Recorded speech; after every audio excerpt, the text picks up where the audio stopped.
Saudara-saudara yang dikasihi Tuhan, selamat datang di GKJ Joglo, Jakarta. Kami beralamat di Taman Alfa Indah, Blok A9, Joglo, Kembangan, Jakarta Barat. Kami mengundang saudara-saudara sekalian untuk bergabung bersama kami, beribadah dan bersekutu bersama kami. Tuhan memberkati kita semua.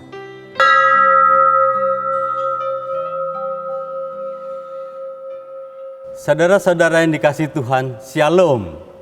Syukur kepada Tuhan kita dapat berjumpa dalam ibadah keluarga saat ini.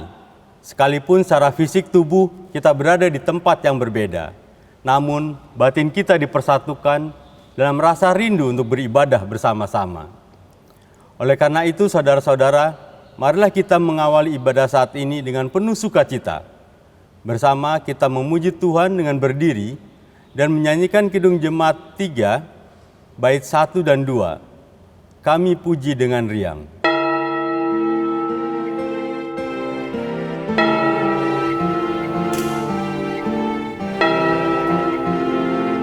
Kami puji dengan riang Dikau Allah yang besar, bagai bunga terima siang, hati kami pun mekar. Kabut dosa dan derita, kebimbangan telah lenyap. Sumber suka yang abadi, beri sinar-Mu menyerap.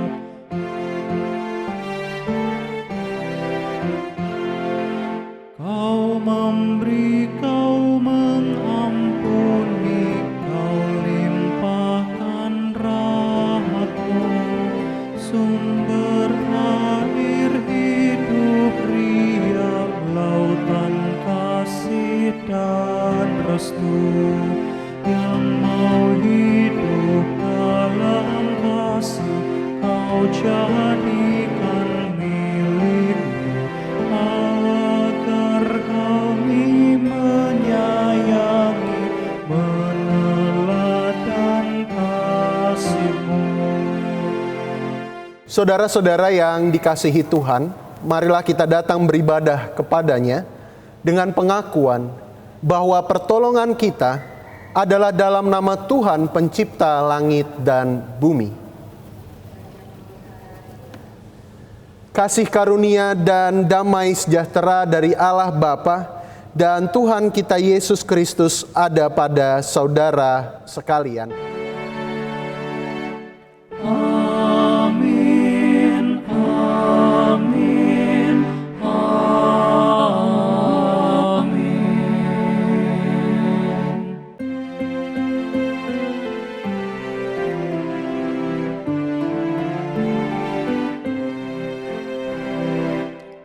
Inilah hari Minggu, hari Tuhan yang kudus. Semua orang percaya bergegas datang ke rumah-Nya. Dengarkanlah panggilan-Nya, Yesus mengundang engkau. Marilah orang percaya, marilah datang segera.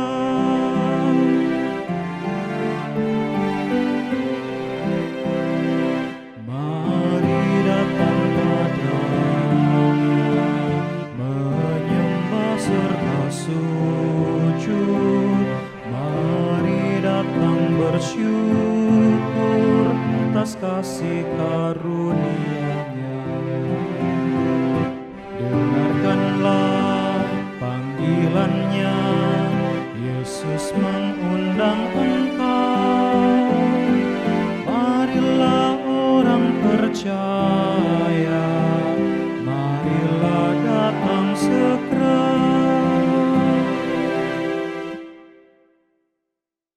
Jemaat yang dikasihi Tuhan, marilah kita mengingat kembali panggilan Allah untuk hidup dalam kasih-Nya yang tertulis di dalam Injil Lukas pasal 6 ayat 32. Dan jikalau kamu mengasihi orang yang mengasihi kamu, apakah jasamu? Karena orang-orang berdosa pun mengasihi juga orang-orang yang mengasihi mereka. Saudara-saudara yang dikasihi Tuhan, Allah mengundang kita untuk hidup saling mengasihi. Marilah kita berjuang untuk hidup dalam kasih-Nya, meskipun seringkali dosa membuat kita lebih sering dilingkupi oleh kebencian terhadap sesama. Marilah kita datang kepada-Nya, mengakui segala kesalahan dan dosa kita di hadapan Tuhan, dengan bersama-sama menyanyikan nyanyian penyesalan, pelengkap Kidung Jemaat 37 bait pertama, Bila Ku Renung Dosaku.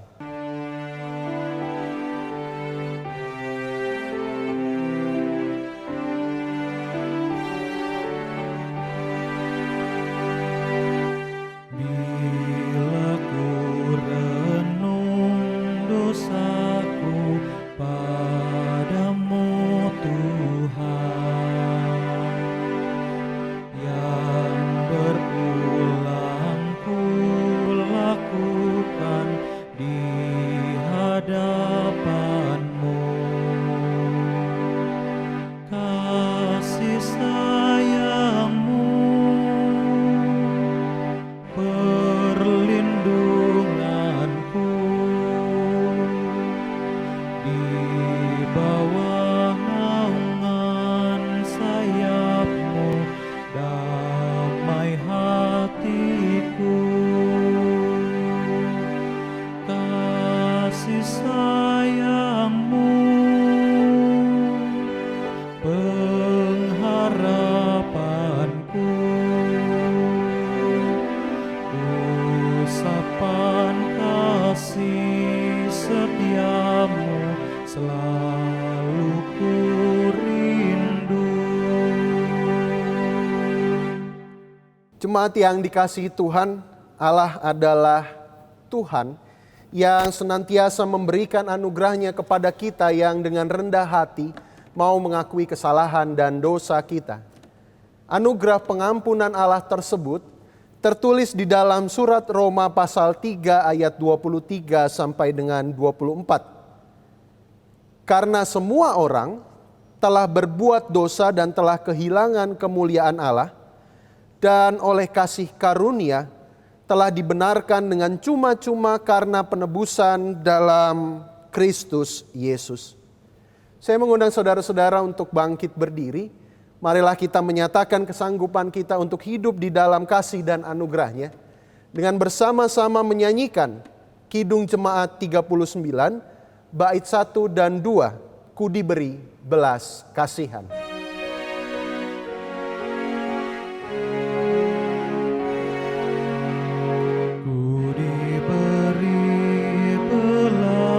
Kasihan walau tak layak hatiku, hariku aku kini heran, Tuhan besarlah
Saudara-saudara yang dikasihi Tuhan, marilah kita bersatu di dalam doa syafaat kepada Tuhan. Saudara-saudara dapat ikut bersama-sama berdoa dengan melihat pokok-pokok doa yang sudah dituliskan di dalam pewarta. Mari kita bersatu di dalam doa. Allah yang Maha Kasih, kami bersyukur untuk keselamatan yang Engkau berikan dan anugerahkan kepada kami. Mampukanlah kami ya Tuhan untuk mengucap syukur atas keselamatan tersebut lewat perbuatan kami dalam kehidupan sehari-hari. Ajarkanlah kami untuk saling mengasihi. Ajarkanlah kami ya Tuhan untuk mengingat saudara-saudara kami yang juga membutuhkan uluran tangan-Mu. Kami berdoa ya Tuhan untuk saudara-saudara kami yang sakit ataupun sedang dalam proses penyembuhan. Kami berdoa untuk Bapak Sri Sampurno, Ibu Ati Dia Setianingsih, istri dari Bapak Pendeta Emeritus Edison dari GKJ Yeremia Depok, Bapak Nanto Sutoro, Ibu Mustika, Ibunda dari Ibu Ayu, Bapak Wajib Musranto, Ibu Sri Widaryanti, Ibu Kriswati Supadi, Bapak Pendeta Sularso Supater, ayahanda dari Bapak Bambang Setianto, Diova Angel, putri dari Bapak Kusdiono, Bapak Valerius Ibrahim, ayahanda Ibu Erli, dan Ibu Sri Nuryanti, ibunda dari Bapak Indriatno. Kiranya Allah sendiri yang hadir di dalam kehidupan saudara-saudara kami ini, berkatilah mereka ya Allah dengan kasih pengampunan-Mu. Mampukanlah mereka ya Tuhan untuk senantiasa berharap kepadamu. Karena kami percaya ya Tuhan, kesembuhan hanya ada di dalam nama-Mu saja. Baik, kami juga berdoa untuk pergumulan kami masing-masing. Tolonglah kami ya Tuhan yang bergumul di dalam situasi pandemi ini. Kami yang dilingkupi oleh kekhawatiran-kekhawatiran akan berbagai hal. Ajarkanlah kami ya Tuhan untuk mengimani kebaikan dan pengharapan yang datangnya dari Engkau saja. Kiranya Tuhan sendiri yang juga terus berkarya di dalam setiap situasi kehidupan kami. Kami bersyukur jika pendeta kami ya Tuhan, Ibu Pendeta Maria Sri Hartati, diperkenankan untuk ambil kesempatan studi di Sekolah Tinggi Filsafat Teologi Jakarta. Sertailah beliau di dalam proses studinya, sehingga apapun yang dipelajari dapat membawa dampak yang baik bagi kemuliaan nama-Mu ya Allah. Kami juga berdoa ya Tuhan, penanganan pandemi ini di Indonesia, mampukanlah kami untuk saling bersatu padu, agar kami semua dapat berkontribusi positif terhadap penghentian penyebaran COVID-19. Ajar kami juga untuk tetap waspada, walaupun di beberapa daerah sudah ada pelonggaran masa PSBB, tapi kiranya pelonggaran tersebut tidak membuat kami mengabaikan protokol kesehatan yang berlaku. Terima kasih ya Allah atas penyertaan-Mu. Di dalam nama Tuhan kami Yesus Kristus kami berdoa dan mengucap syukur. Amin. Marilah kita bersukacita dan menyatakan syukur kepada Tuhan. Karena Tuhan mempercayakan kita untuk membagi kasih-Nya pada sesama. Saat ini kita diajak memberikan persembahan kita berikan dengan mengingat firman Tuhan dalam kitab Mazmur 50 ayat 14.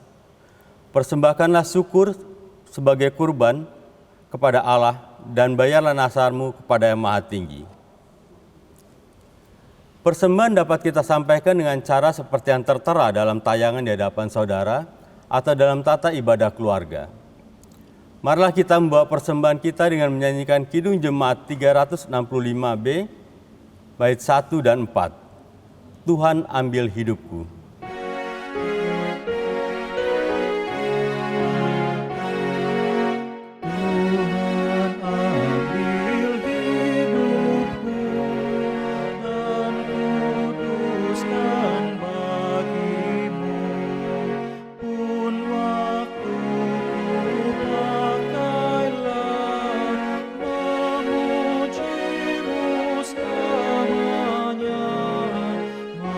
Memuji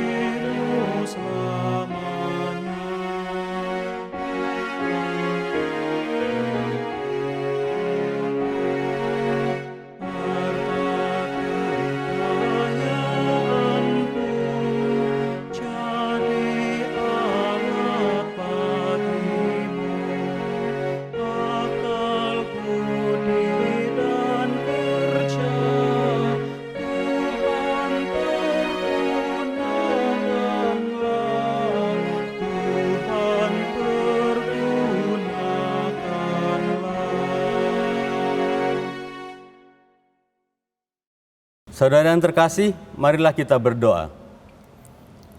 Bapa di surga, kami mengucapkan syukur untuk penyertaan-Mu sepanjang hari. Kami mengucapkan syukur untuk berkat-berkat-Mu dalam kehidupan kami hari lepas hari. Bila pada hari ini kami diberi kesempatan untuk memberikan persembahan yang sedikit sekali, biarlah Engkau menjamah dan berkati Tuhan, sehingga persembahan ini dapat menjadi berkat bagi pelayanan-Mu di Gereja Kristen Jawa Joglo.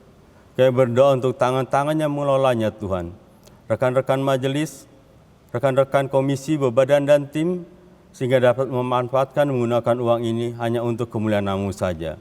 Pelayanan-Mu di GKJ Joglo dapat terus berkembang dan bertumbuh sesuai dengan kasih-Mu Tuhan. Bapa yang di surga, bila pada hari ini kami berdoa untuk Bapak Pendeta Widianto Nugroho, biarlah Engkau menjamah dan berkati ya Tuhan, sehingga dapat menyampaikan firman yang hanya berasal dari Engkau saja. Kuasai dengan kuat kuasa Roh-Mu Tuhan, dan persiapkanlah hati dan pikiran kami untuk dapat menerima firman-Mu. Bersabdalah Tuhan, kami semua siap untuk mendengar. Amin.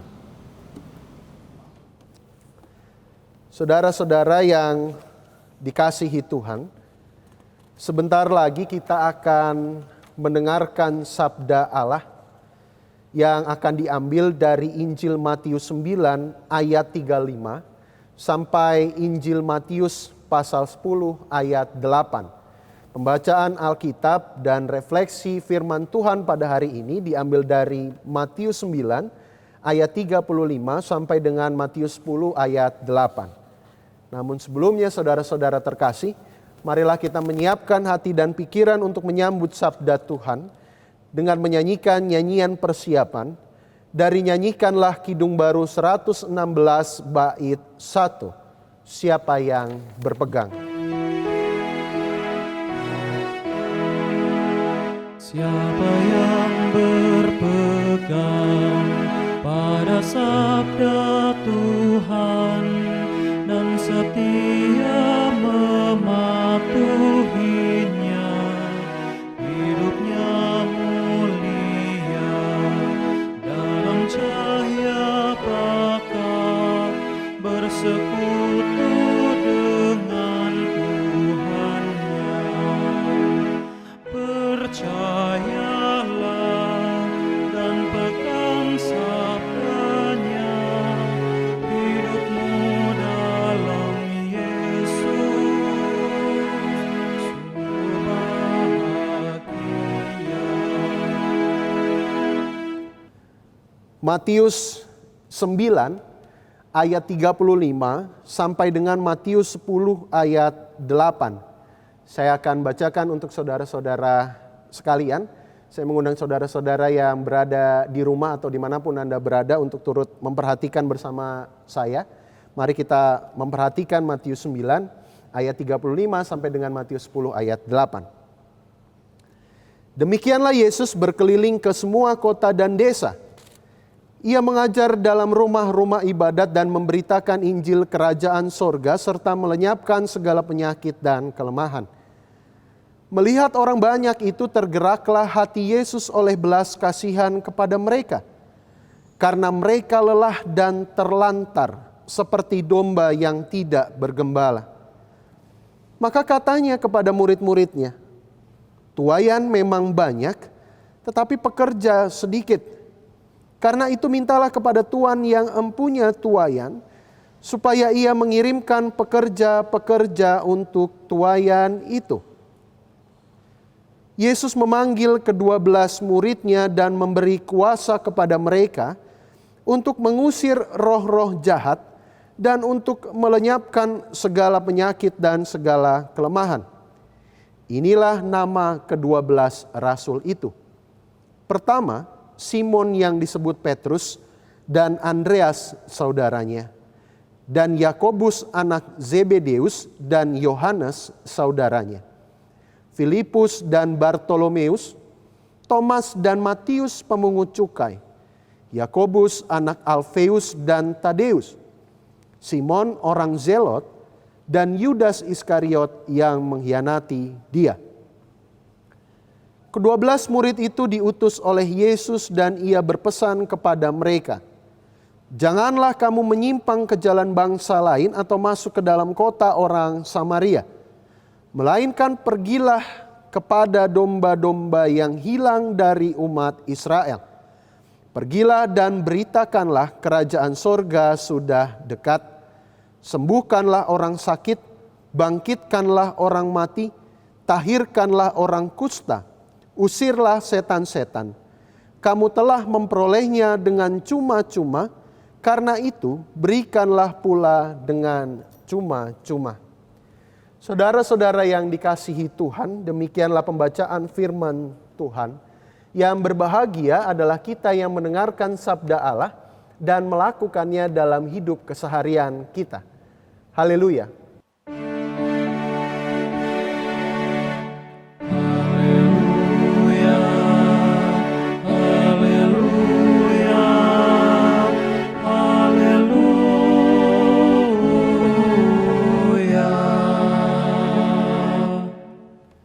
Salam dalam kasih Tuhan saudara-saudara dimanapun Anda berada. Saya menyapa Anda dengan penuh hangat dan harapan bahwa dimanapun Anda berada dalam kondisi yang sehat dan senantiasa dimampukan untuk bersyukur kepada Allah.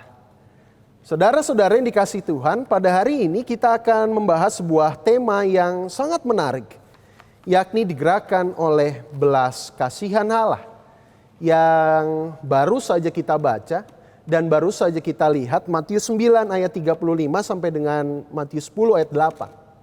Sebelum masuk ke sana saudara-saudara yang dikasihi Tuhan, saya ingin mengajak saudara-saudara untuk memikirkan ya sedikit ungkapan ini, bahwa katanya saudara-saudara, konon katanya seseorang sesungguhnya dapat mengenali orang lain hanya melalui pandangan matanya. Ya. Jadi kita bisa saja berkata apapun tentang diri kita, tetapi kalau seseorang melihat dan mengenal dengan betul orang lain yang sedang berkata itu, lalu ia melihat matanya, maka niscaya akan tersingkaplah kebenaran yang sedang dipikirkan atau disembunyikan oleh orang tersebut. Makanya biasanya saudara-saudara kalau kita sedang berbohong gitu ya dengan pasangan kita atau anak kita atau siapapun, biasanya saudara-saudara nggak akan berani menatap mata orang lain gitu ya yang saudara bohongi tersebut. Betul nggak? Begitu nggak saudara-saudara ya? Kalau saudara-saudara nggak percaya, coba sekarang lihat kiri kanan ya anggota keluarga yang mungkin sedang menonton atau mengikuti ibadah ini bersama-sama. Coba lihat, pandang matanya ya. Semenit, 2 menit atau beberapa detik, coba pandang matanya. Ya. Adakah yang lain, adakah yang berbeda atau biasa saja ya? Coba pandang dan perhatikan benar-benar ya. Kalau nggak ada apa-apanya biasanya akan terlihat ya orang yang biasa saudara kenal sehari-hari. Jadi maka tidak heran saudara-saudara kalau ada pepatah yang mengatakan bahwa mata mengungkapkan jauh lebih banyak dari apa yang diucapkan oleh bibir. Jadi kalau kita pikir rupa-rupanya ada benarnya juga saudara-saudara. Mungkin dalam perjumpaan saudara dengan orang lain, kita pernah mengalami di mana kita berjumpa dengan orang yang ketika melihat matanya saja kita merasa begitu terintimidasi oleh pandangan orang tersebut gitu ya. Kita merasa terancam, merasa kecil dan seterusnya. Atau di sisi yang lain, saudara melihat mata seseorang, saudara saling berpandangan dan kemudian merasakan kehangatan kasih yang begitu dalam. Itu biasanya ketika kita memandang orang yang kita kasihi, kita akan menemukan perasaan seperti itu. Maka saya kalau di mimbar saudara-saudara seperti ini ya, kalau sekarang depan saya kosong, tapi kalau ibadah ragawi biasanya, saya melihat orang, ya, saya melihat jemaat sekalian, saya melihat saudara-saudara sekalian, saya melihat matanya satu-satu, saya memandang satu-satu, itu ada respon beda-beda saudara-saudara. Ada yang dari pandangannya terlihat antusiasme untuk mengikuti ibadah dan keseriusan gitu ya, baru saya begini. Ada yang matanya tidak berani atau tidak melihat ke mimbar, melihat ke bawah. Mungkin sedang membaca Alkitab atau membaca yang lain, saya tidak tahu. Ada yang pandangan matanya kalau dilihat, saudara-saudara saya lihat begitu ya. Sepertinya pemikirannya itu sedang tidak ada di ibadah, ruang ibadah. Yang menarik juga saudara-saudara ya. Kalau saya melihat pandangan mata orang-orang yang biasanya datang terlambat ke ibadah. Wah, itu menarik saudara-saudara. Karena biasanya saya nggak ngelihat pandangan matanya, karena biasanya nunduk gitu ya. Nunduk. Kenapa? Mungkin kalau saya juga pernah terlambat datang ibadah, mungkin kita merasa pandangan mata orang-orang di sekitar kita melihat kita dan menghakimi, itu kenapa telat gitu ya, dan seterusnya. Jadi dari pandangan mata kita sudah bisa melihat apa yang ingin disampaikan oleh orang lain. Nah sekarang saudara-saudara bayangkan, tadi saudara-saudara sudah membaca ya perikop yang menjadi dasar renungan kita pada hari ini. Saya ingin mengajak saudara untuk melihat secara sepintas sekali lagi ya. Lihat secara sepintas apa sih tadi isinya. Kira-kira kisahnya tentang apa. Coba dibuka sepintas ya. Saya ingin mengajak saudara untuk berimajinasi ya. Bahwa kita seolah-olah berada dalam peristiwa yang sedang diceritakan dalam Matius 9 ayat 35 sampai dengan Matius 10 ayat 8. Di situ dikisahkan saudara-saudara tentang karya Kristus kepada umatnya. Ia menyembuhkan orang yang lumpuh dan tidak bisa melihat, sekaligus menyambut pemungut cukai menjadi muridnya. Kemudian di Matius 9 ayat 35 diceritakan bahwa Kristus melanjutkan karyanya. Ia berkeliling dari satu kota ke kota lain, dari satu desa ke desa lain. Dengan berjalan kaki menjumpai banyak orang, melihat kenyataan di sekitarnya. Dan perlu kita cermati saudara-saudara, bahwa saat itu situasinya tidak lebih baik daripada kita saat ini. Penindasan oleh pemerintah kolonial terjadi di mana-mana ya. Karena saat itu bangsa Israel dijajah oleh Imperium Romawi, Kekaisaran Romawi. Di satu sisi penguasa Yahudi, ya, penguasa Yahudi ternyata sibuk dengan keuntungannya sendiri, bekerja sama dengan penjajah, tidak memikirkan rakyat. Pemuka agama juga melakukan hal yang sama, makanya Yesus seringkali mengkritik mereka. Mereka berdebat soal hukum-hukum Tuhan tapi tanpa pernah benar-benar mengamalkan hukum tersebut. Alhasil yang menjadi korban dalam situasi ini adalah rakyat kecil, saudara-saudara, rakyat pada umumnya. Mereka harus berjuang untuk mencari makan setiap harinya. Belum lagi akses yang sulit kepada kesehatan, membuat orang yang sakit terlantar dan tergeletak di jalan tanpa daya. Sehingga alih-alih belas kasihan yang mereka dapat, orang-orang ini saudara tidak mendapatkan perhatian dari komunitasnya. Orang-orang ini saudara adalah orang yang terpinggirkan dari masyarakat. Jadi mereka seharusnya mendapatkan perhatian dan belas kasihan, ternyata yang muncul adalah penghakiman dan ketidakpedulian dari orang-orang di sekitarnya. Itulah saudara-saudara situasi yang Tuhan lihat dengan matanya sendiri. Jadi bayangkan saudara-saudara, Kristus berjalan dari satu kota ke kota lain, ia melihat kenyataan itu. Ia melihat orang lumpuh, kemudian ia menyembuhkannya, ia melihat perempuan yang sakit perdarahan, ia menyembuhkannya. Ia melihat orang yang tidak bisa melihat, lalu disembuhkannya. Ia melihat berbagai kejahatan dan ketidakadilan. Disitulah kalau kita melihat di ayat 36, saudara-saudara, Yesus tergerak oleh belas kasihan. Sekarang saya ingin mengajak saudara-saudara sekalian untuk memejamkan mata sejenak, dengarkan suara saya saja, fokus pada suara saya. Coba saudara-saudara bayangkan, saudara berada di jalan kota Yerusalem atau di kota-kota Israel pada saat itu, dengan segala keluh kesah pergumulan yang kita simpan dalam hati. Bayangkan situasi kota yang kacau balau, penuh dengan ketidakteraturan di situ. Saudara bayangkan diri saudara ada di situ, dalam kondisi seperti itu sebagaimana diceritakan dalam kitab suci. Lalu di tengah kekacauan itu saudara-saudara melihat satu sosok yang begitu teduh dan menenangkan hati. Ia berjalan melewati kota demi kota. Ia berjalan melewati saudara. Saudara berpapasan dengan sosok ini. Lalu pandanglah wajahnya dan lihatlah apa yang saudara temukan di dalam wajah Sang Juru Selamat. Bayangkanlah. Lihat wajahnya, lihat senyumannya, lihat bibirnya, lihat matanya. Dan fokuskan pandangan saudara pada tatapan mata Sang Juru Selamat yang saudara temui itu. Coba bayangkan sebentar peristiwa itu. Dan apa yang saudara lihat dalam pandangan mata sang juru selamat itu. Apa yang saudara lihat? Apa yang saudara bayangkan? Keteduhan, kasih, atau apa? Kalau saudara melihat sosok yang penuh belas kasihan, kalau saudara melihat muka yang begitu sedih karena melihat kenyataan di sekitar yang terjadi tidak sesuai dengan bagaimana dunia semula diciptakan, maka itulah yang dijelaskan di dalam Injil Matius ini, saudara-saudara. Dalam Matius ayat 9 pasal 9 ayat 36 maksud saya, melihat orang banyak itu tergeraklah hati Yesus oleh belas kasihan kepada mereka karena mereka lelah dan terlantar seperti domba yang tidak bergembala. Demikianlah respon yang diberikan oleh Kristus, saudara-saudara.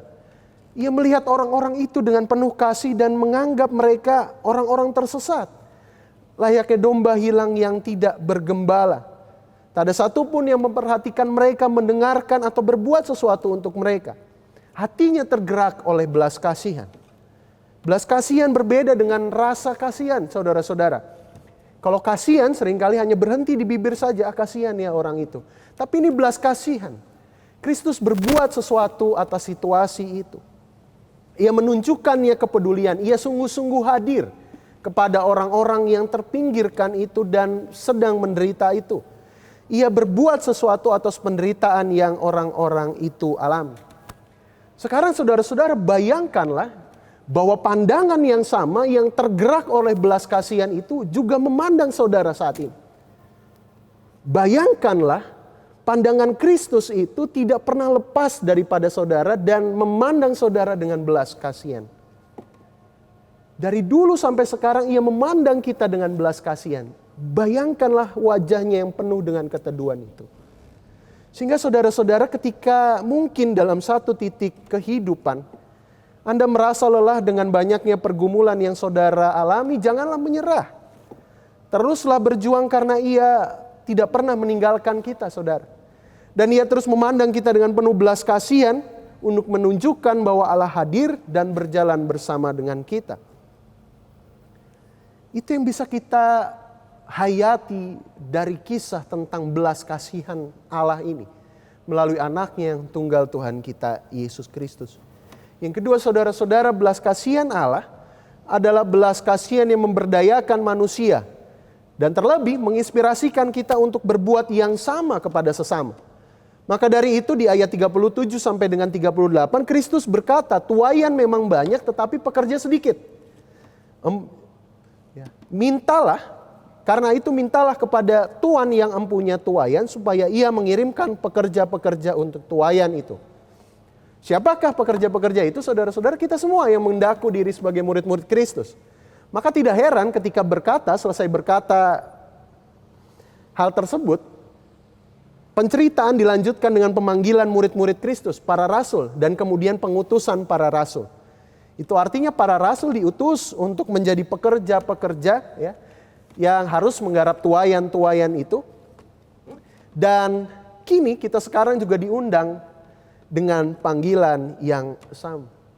Apakah tuaian itu saudara-saudara? Matius 10 ayat 8 berbunyi, sembuhkanlah orang sakit, bangkitkanlah orang mati, tahirkanlah orang kusta, usirlah setan-setan, kamu telah memperolehnya dengan cuma-cuma, karena itu berikanlah pula dengan cuma-cuma. Jadi artinya saudara-saudara, kita hadir. Kita harus hadir di dalam pergumulan orang lain. Kita harus dimampukan untuk memberikan dan berbelas kasihan kepada orang lain. Masa pandemi ini saudara-saudara adalah masa di mana belas kasihan antara sesama harus makin ditunjukkan. Pekerjaan itu tidak berhenti saudara-saudara. Tuaian itu semakin berkembang dan bertambah banyak. Kitalah pekerja-pekerja yang diutus oleh Allah. Kenapa kita mampu untuk berbelas kasih? Bukan karena kehebatan kita, saudara-saudara. Kita berbelas kasih karena kita sudah lebih dahulu menerima belas kasihan Allah. Karena kita telah lebih dahulu disentuh, dirangkul, disembuhkan, dibangkitkan bersama-sama dengan Kristus.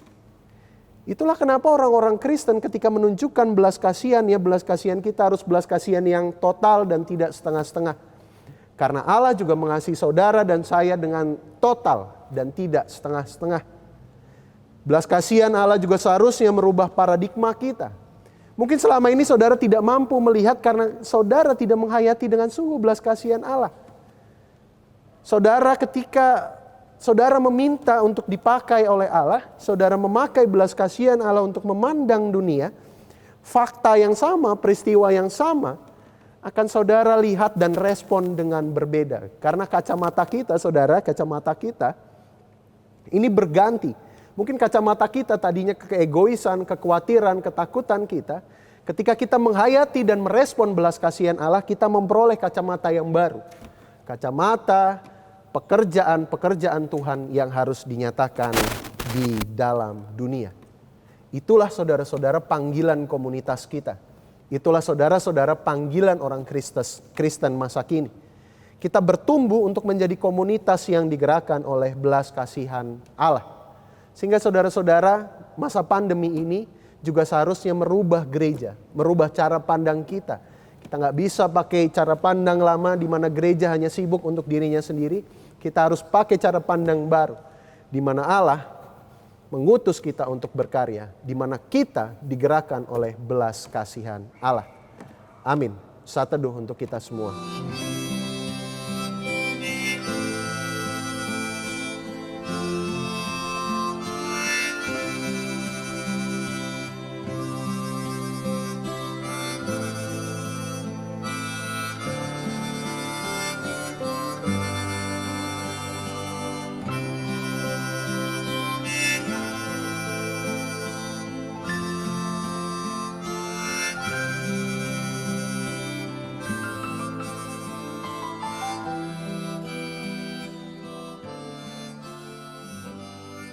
Saudara-saudara, marilah kita mengakhiri perenungan firman pada hari ini dengan bersama-sama berdoa.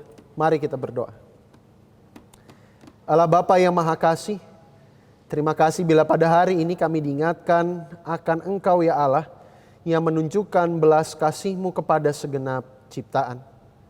Tolong ajarkanlah kami ya Tuhan untuk menerima dan merespon belas kasih-Mu itu dengan kami mengasihi orang lain.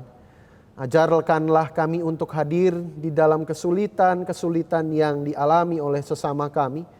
Ajarkanlah kami untuk berbuat sesuatu di dalam situasi-situasi yang membutuhkan pertolongan dan bantuan. Karena kami percaya ya Tuhan, dengan demikianlah kami bertanggung jawab atas berkat, atas kasih, atas anugerah yang Engkau berikan. Terima kasih ya Allah. Mampukanlah segenap komunitas kami dalam hal ini, seluruh umat percaya di Gereja Kristen Jawa Joglo, untuk menjadi sebuah komunitas yang digerakkan oleh belas kasih Allah. Di dalam nama Tuhan kami Yesus Kristus, kami mengakhiri doa ini dengan doa yang Engkau ajarkan kepada kami. Bapa kami yang di sorga, dikuduskanlah namamu, datanglah kerajaan-Mu, jadilah kehendak-Mu di bumi seperti di sorga.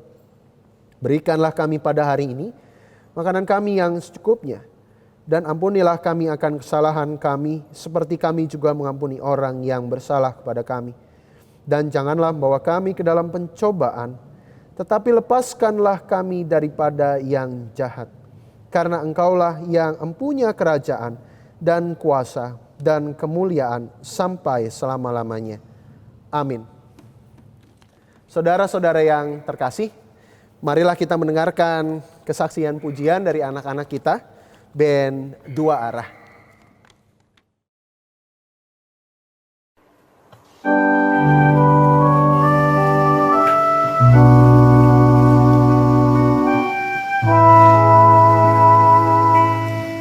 Tuhan tak pernah janji langit selalu biru, tetapi Dia berjanji selalu menyertai. Tuhan tak pernah janji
Marilah kita menyegarkan kembali iman kita dan menghayati persekutuan kita dengan gereja-gereja di sepanjang sejarah penyelamatan Allah di segala tempat dan zaman, dengan mengucapkan bersama-sama pengakuan iman rasuli yang demikian. Aku percaya kepada Allah Bapa yang Maha Kuasa, Khalik langit dan bumi, dan kepada Yesus Kristus Anaknya yang tunggal Tuhan kita, yang dikandung daripada Roh Kudus, lahir dari anak darah Maria, yang menderita di bawah pemerintahan Pontius Pilatus, disalibkan, mati dan dikuburkan, turun ke dalam kerajaan maut. Pada hari yang ketiga, bangkit pula dari antara orang mati, naik ke surga, duduk di sebelah kanan Allah Bapa yang Maha Kuasa, dan akan datang dari sana untuk menghakimi orang yang hidup dan yang mati.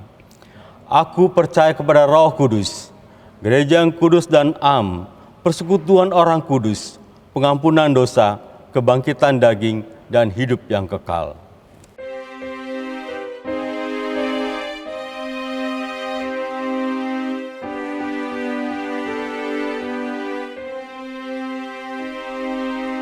Tuhan, Engkaulah hadir di dalam hidupku,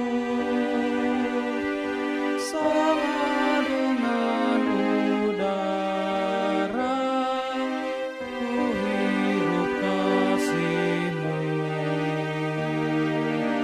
Dalam denyut jantungku, kuasa-Mu bekerja. Tubuh dan panca indera, Kau menggerakkannya. Engkau yang kukasihi dalam sesamaku, Engkau yang aku puji dalam ciptaan-Mu.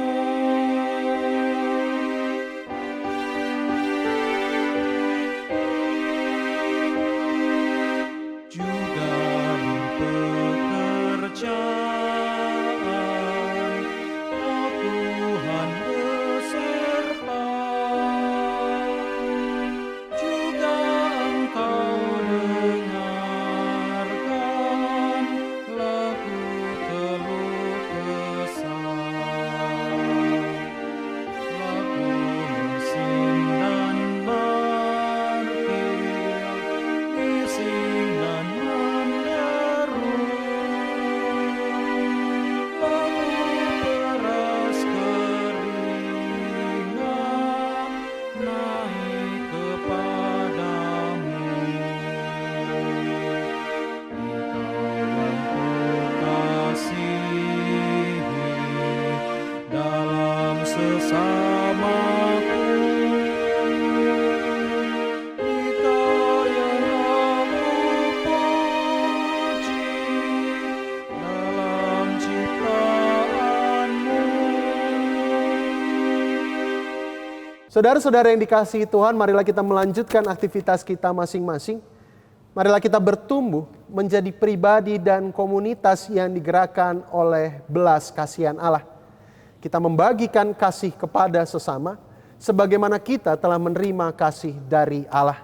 Terimalah berkat dari Tuhan.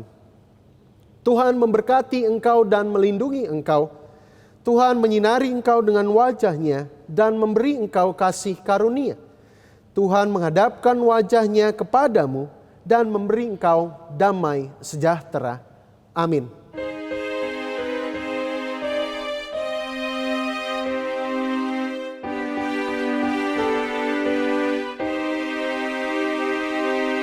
Di dalam suka duka, Kau ingin beserta, turut memperjuangkan damai sejahtera. Kau datang dalam Kristus, 'Dosa dihapusnya,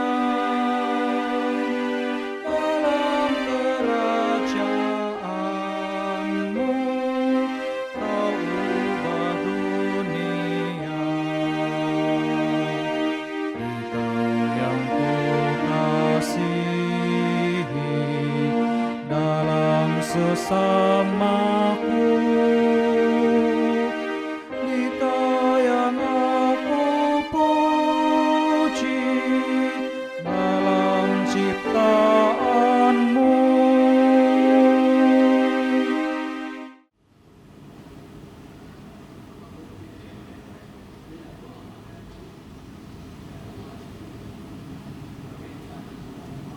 Jemaat yang dikasihi Tuhan, ibadah telah selesai. Marilah kita kembali ke dalam aktivitas kita sehari-hari dengan tetap memperhatikan protokol-protokol kesehatan dan menaati peraturan-peraturan yang telah ada ditetapkan oleh pemerintah setempat. Kiranya Tuhan menguatkan kita semua. Selamat hari Minggu, Tuhan memberkati kita.